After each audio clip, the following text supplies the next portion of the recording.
एक माँ ने कहा मेरी बेटी को मैं अपनी प्रॉपर्टी गिफ्ट करती हूँ, लेकिन एक कंडीशन है, हर साल मेरे भाई को 10,000 रुपीज़ देने पड़ेंगे। सिंपल लगता है ना, लेकिन इसी एक लाइन ने कॉन्ट्रैक्ट लॉ का सबसे इंपॉर्टेंट प्रिंसिपल क्रिएट कर दिया, जो है strangers to contract can not sue. ठीक है, अब जानते हैं इसकी स्टोरी के बारे में स्टेप बाय स्टेप। देखो, ये केस है चिनैया वर्सेस रमैया 1882 का। एक माँ ने अपनी प्रॉपर्टी अपनी बेटी चिनैया को गिफ्ट कर दी, लेकिन एक कंडीशन के साथ कि मेरी बेटी हर साल मेरे भाई रमैया, मतलब माँ का जो ब्रदर था उसका नाम था रमैया और जो माँ थी उसका नाम था चिनैया।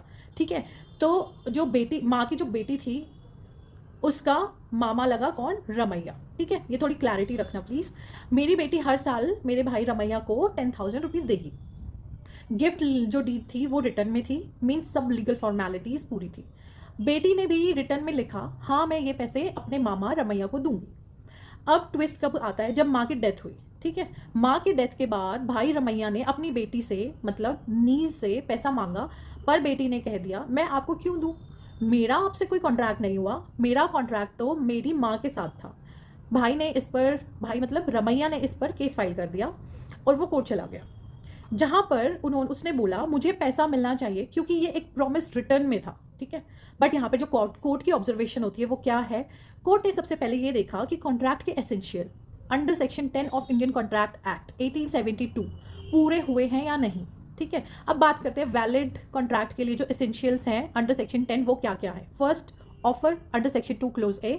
Second, acceptance under section 2 clause B. Third, consideration under section 2 clause D. Intention to create legal relationship, parties competent to contract. तो ये थे एसेंशियल्स। अब कोर्ट ने देखा ऑफर और एक्सेप्टेंस तो है, लेकिन किसके बीच? माँ और बेटी के बीच। ठीक है, कंसिडरेशन बिटवीन बेटी एंड भाई, नो, कंसिडरेशन नहीं है उनके बीच। अब जो भाई रमैया है was not a party to the contract, he was just a beneficiary.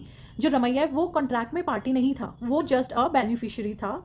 ठीक है, अब कोर्ट ने एक बहुत इंपॉर्टेंट डॉक्ट्राइन एक्सप्लेन की इस केस में, जिसका नाम है doctrine of privity of contract, जो है कि only those who are party to the contract can enforce it, a stranger to the contract has no right to सू।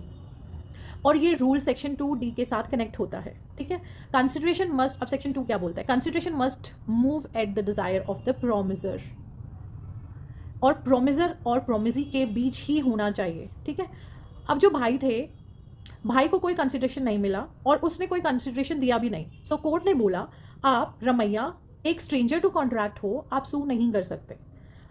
ठीक है, समझ आया यहाँ तक? अब जानते हैं फाइनल हेल्ड के बारे में, मतलब जो मद्रास हाई कोर्ट ने क्या डिसाइड किया finally. Ramaiah can not enforce the promise made by Chinnaiah because there was no privity of contract between them.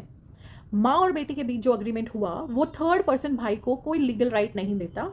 In simple words अगर हम बात करें, लॉ के लिए सिर्फ रिटर्न प्रॉमिस काफी नहीं है, लीगल राइट तभी मिलता है जब आप उस कॉन्ट्रैक्ट के डायरेक्ट पार्टी हो। ठीक है, अब एक मैं आपको थोड़ा सा कॉन्सेप्ट क्लैरिटी के लिए जो आपको एग्जाम में यूजफुल हो कुछ पॉइंट्स बताती हूँ। ठीक है, देखो हमने अभी पढ़ा doctrine of privity of contract. ठीक है, कौन से सेक्शंस इन्वॉल्व थे? Section 2A proposal, section 2B acceptance, section 2D consideration and section 10 essentials of a valid contract. ठीक है, अब इसमें सबसे इंपॉर्टेंट कॉन्सेप्ट क्या है कि even if consideration exist, a person who is not a party can not enforce it. This is very important to remember.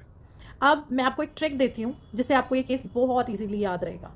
थोड़ा funny है बट, माँ ने बोला, बेटी ने माना, भाई ने मांगा, पर कोर्ट ने कहा भाई तू तो पार्टी ही नहीं था। सो जब भी कोई बोले मेरे लिए प्रॉमिस हुआ है, तो याद रखना कॉन्ट्रैक्ट तभी वैलिड है जब दोनों पार्टी इन्वॉल्व हो और कंसिडरेशन उनके बीच हो।